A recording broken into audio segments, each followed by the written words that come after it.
ओम नमो भगवते वासुदेवाय।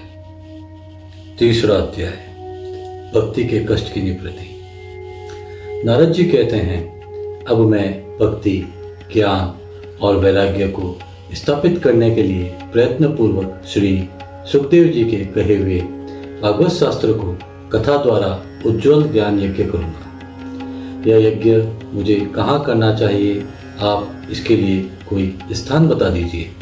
आप लोग वेद के पारगामी हैं, इसलिए मुझे इस सुख शास्त्र की महिमा सुनाइए। यह भी बताइए कि श्रीमद् भागवत की कथा कितने दिनों में सुनानी चाहिए और उसके सुनने की विधि क्या है। सनकादिक जी बोले, नारद जी, आप बड़े विनीत और विवेकी हैं। सुनिए, हम आपको ये सब बातें बताते हैं। हरिद्वार के पास आनंद नाम का एक घाट है। वहाँ अनेकों ऋषि रहते हैं तथा देवता और सिद्ध लोग भी उसका सेवन करते रहते हैं। भांति भांति के वृक्ष और लताओं के कारण वह बड़ा सघन है और वहाँ बड़ी कोमल नवीन बालू बिछी हुई है। यह घाट बड़ा ही सुरम्य और एकांत प्रदेश में है। वहाँ हर समय सुनहले कमलों की सुगंध आया करती है। उसके आसपास रहने वाले सिंह, हाथी आदि परस्पर विरोधी जीवों के चित्त में भी वैर भाव नहीं है। वहाँ आप बिना किसी विशेष प्रयत्न के ही ज्ञान यज्ञ आरंभ कर दीजिए। उस स्थान पर कथा में अपूर्व रस का उदय होगा। भक्ति भी अपनी आंखों के ही सामने निर्बल और जराजीर्ण अवस्था में पड़े हुए ज्ञान और वैराग्य को साथ लेकर वहाँ आ जाएगी, क्योंकि जहाँ भी श्री मद्भागवत की कथा होती है वहाँ ये भक्ति आदि अपने आप पहुंच जाते हैं। वहाँ कानों में कथा के शब्द पढ़ने से ये तीनों तरुण हो जाएंगे। सूत जी कहते हैं, इस प्रकार कहकर नारद जी के साथ सनकादिक भी श्री मद् भागवत कथा अमृत का पान करने के लिए वहाँ से तुरंत गंगा तट चले आए। जिस समय वे तट पर पहुँचे, भूलोक, देवलोक और ब्रह्मलोक सभी जगह इस कथा का हल्ला हो गया। जो भगवत कथा के रसिक विष्णु भक्त थे, वे सभी श्री मद् भागवत अमृत का पान करने के लिए सबसे आगे दौड़ कर आने लगे। भृगु, वशिष्ठ, च्यवन, गौतम, वेदातिथि, देवल, देवराज, परशुराम, विश्वामित्र, शाकल, मार्कंडेय, दत्तात्रेय, पिपलाद, योगेश्वर व्यास और पाराशर, छायाशुक, जाजली और जहू आदि सभी प्रधान मुनिगण अपने अपने पुत्र, शिष्य और स्त्रियों समेत बड़े प्रेम से वहाँ आए। इनके सिवा वेद, वेदांत, उपनिषद, मंत्र, तंत्र, 17 पुराण और 4 शास्त्र भी मूर्तिमान होकर वहाँ उपस्थित हुए। गंगा आदि नदियाँ, पुष्कर आदि सरोवर, कुरुक्षेत्र आदि समस्त क्षेत्र, सारी दिशाएं, दंडक आदि वन, हिमालय आदि पर्वत तथा देव, गंधर्व और दानव आदि सभी कथा सुनने चले आए। जो लोग अपने गौरव के कारण नहीं आए, महर्षि भृगु उन्हें समझा बुझाकर ले आए। तब कथा सुनाने के लिए दीक्षित होकर श्री कृष्ण पारायण सनकादिक ऋषि नारद जी के दिए हुए श्रेष्ठ आसन पर विराजमान हुए। उस समय सभी श्रोताओं ने उनकी वंदना की। श्रोताओं में वैष्णव, विरक्त, सन्यासी और ब्रह्मचारी लोग आगे बैठे और उन सब के आगे नारद जी विराजमान हुए। एक और ऋषिगण, एक और देवता, एक और वेद और उपनिषद तथा एक और तीर्थ बैठे और दूसरी ओर स्त्रियां बैठी। उस समय सब और जय जयकार, नमस्कार और शंखों का शब्द होने लगा और अबीर, गुलाल, खील एवं फूलों की खूब वर्षा होने लगी। कोई देव श्रेष्ठ तो विमानों पर चढ़कर वहां बैठे हुए सब लोगों पर कल्प वृक्ष के पुष्पों की वर्षा करने लगे। सूत जी कहते हैं, इस प्रकार पूजा समाप्त होने पर सब लोग एकाग्रचित्त हो गए। तब सनकादिक ऋषि महात्मा नारद को श्री मद् भागवत का महात्म्य स्पष्ट करके सुनाने लगे। सनकादिक ने कहा, अब हम आपको इस भागवत शास्त्र की महिमा सुनाते हैं। इसके श्रवण मात्र से मुक्ति हाथ लग जाती है।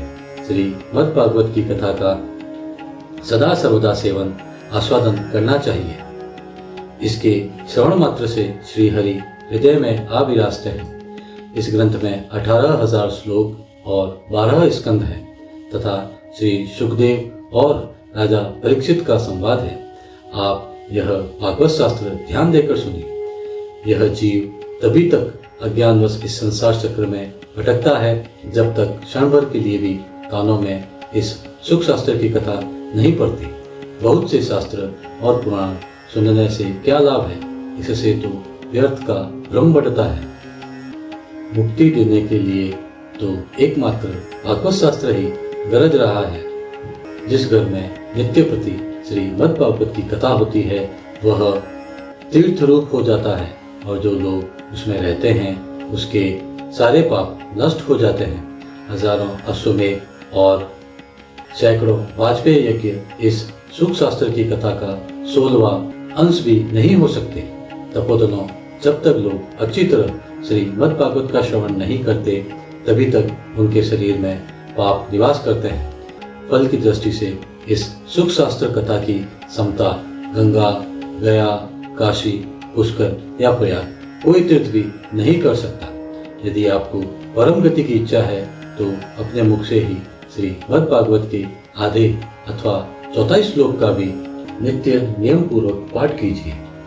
ओमकार, गायत्री, पुरुष सूक्त, तीनों वेद, श्रीमद् भागवत, ओम नमो भगवते वासुदेवाय, यह द्वादशाक्षर मंत्र 12 मूर्तियों वाले सूर्य भगवान, प्रयाग, संवत्सर रूप काल, ब्राह्मण, अग्निहोत्र, गौ, द्वादशी तिथि, तुलसी, वसंत ऋतु और भगवान पुरुषोत्तम, इन सब में बुद्धिमान लोग वस्तुतः कोई अंतर नहीं मानते। जो पुरुष अहर्निश अर्थ सहित श्रीमद् भागवत शास्त्र का पाठ करता है उसके करोड़ों जन्मों का पाप नष्ट हो जाता है, इसमें तनिक भी संदेह नहीं है।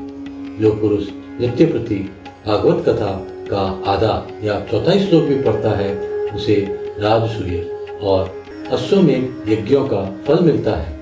नित्य भागवत का पाठ करना, भगवान का चिंतन करना, तुलसी को सींचना और गाय की सेवा करना, ये चारों समान हैं।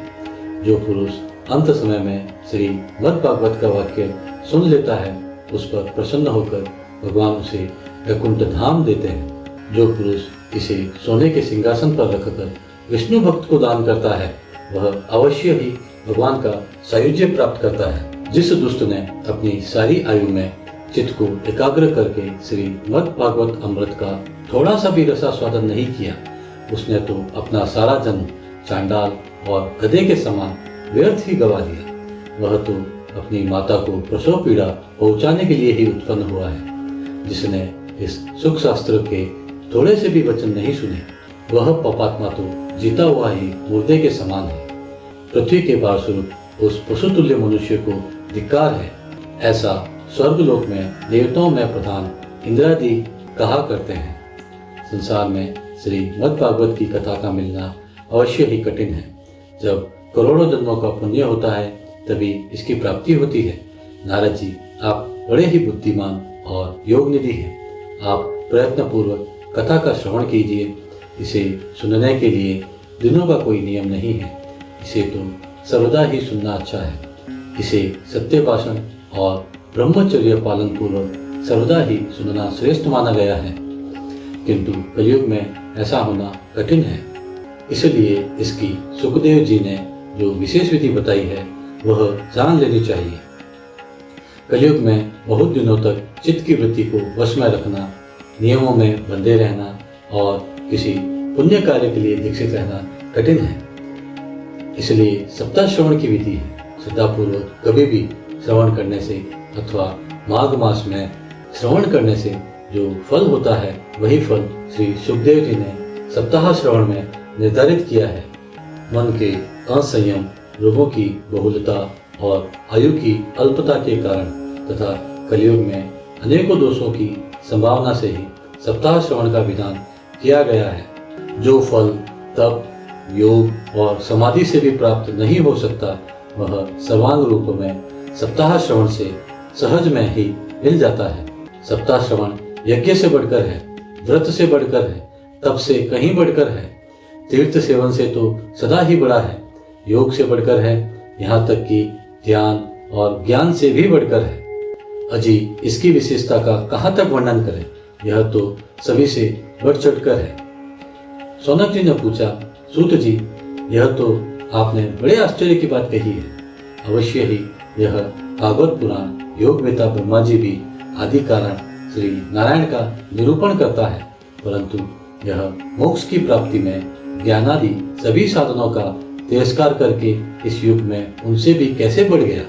सूत जी ने कहा, सौनक जी, जब भगवान श्री कृष्ण इस धराधाम को छोड़कर अपने नित्य धाम को जाने लगे, तब उनके मुखारविंद से 11 स्कंद का ज्ञानोपदेश सुनकर भी उद्धव जी ने पूछा। उद्धव जी बोले, गोविंद, अब आप तो अपने भक्तों का कार्य करके परम धाम को पधारना चाहते हैं, किंतु मेरे मन में एक बड़ी चिंता है, उसे सुनकर आप मुझे शांत कीजिए। अब घोर कलिकाल आया ही समझिए, इसलिए संसार में फिर अनेकों दुष्ट प्रकट हो जाएंगे। उसके संसर्ग से जब अनेकों सत्पुरुष भी उग्र प्रकृति के हो जाएंगे, तब उनके बाढ़ से तपकर यह गौरूपिणी पृथ्वी किसकी शरण में जाएगी। कमल नयन, मुझे तो आपको छोड़कर इसकी रक्षा करने वाला कोई दूसरा नहीं दिखाई देता, इसलिए भक्त वत्सल आप साधुओं पर कृपा करके यहाँ से मत जाइए।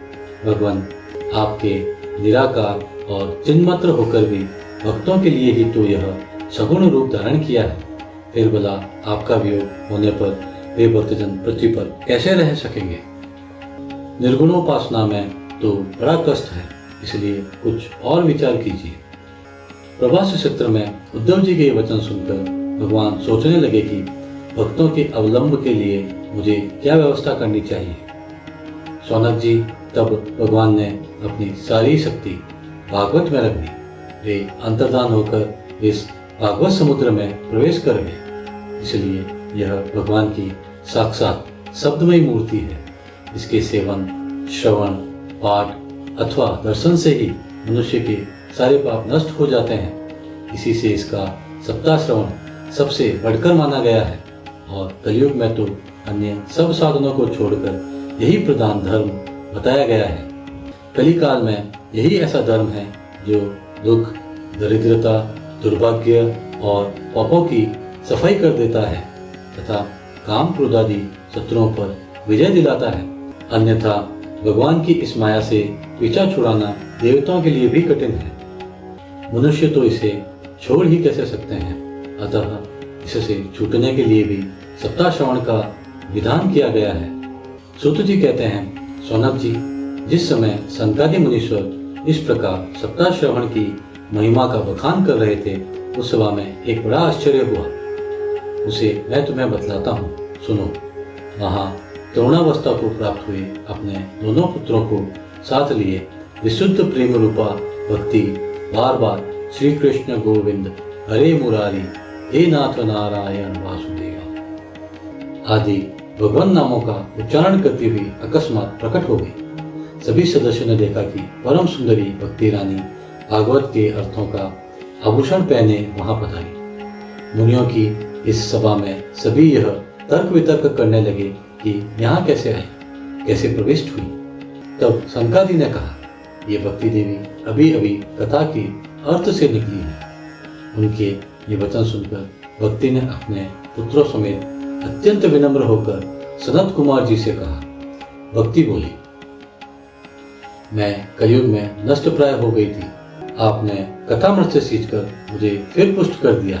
अब आप यह बताइए कि मैं कहाँ रहूं। यह सुनकर सनकादि ने उससे कहा, तुम भक्तों को भगवान का स्वरूप प्रदान करने वाली, अनन्य प्रेम का संपादन करने वाली और संसार रोगों को निर्मूल करने वाली हो, अतः तुम धैर्य धारण करके नित्य निरंतर विष्णु भक्तों के हृदय में ही निवास करो। ये कलयुग के दोष भले ही सारे संसार पर अपना प्रभाव डालें, किंतु वहाँ तुम पर इनकी दृष्टि भी नहीं पड़ सकेगी। इस प्रकार उनकी आज्ञा पाते ही भक्ति तुरंत भगवत भक्तों के हृदयों में जा विराजी।